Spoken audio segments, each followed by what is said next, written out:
جربي بقى ان شاء الله تعملي اللانشون بالبيض زي ما انت شايفه كده.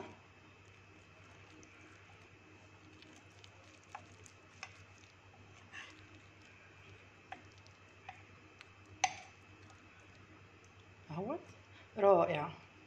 تعملي بقى ممكن سندوتشات للولاد الصبح وهم رايحين المدرسه، تفطري بيه تتعشي بيه، طعمه حلو قوي قوي. جربي ان شاء الله تعملي الوصفه ديت، وما تنسناش في لايك واشتراك في القناه، وفي رعايه الله.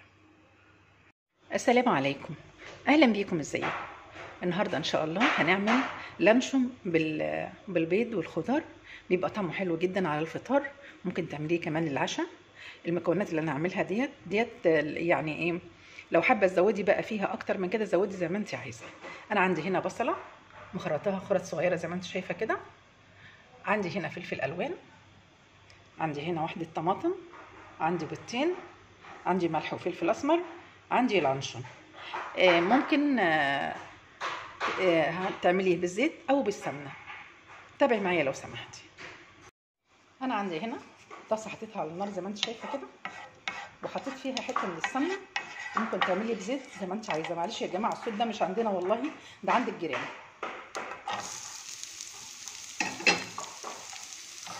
اشوح البصل،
بعد ما البصله والطماطم دبلت خالص كده،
ممكن بقى تحطي حبه من الجبنه، لو عندك جبنه موزاريلا حطي، لو عندك جبنه شيدر حطي، برميزان حطي. يعني لو مش عايزه تحطي جبنه خالص ما تحطيش، يعني براحتك، الجبنه اختياريه. هنغطيها ونسيبها لما تستوي بس على نار هاديه، يعني هي البيض بس اللي يستوي على نار هاديه زي ما انت شايفه كده. بعد ما استوت كده هنطفي بقى عليها ان شاء الله كده. انا هطفي عليها.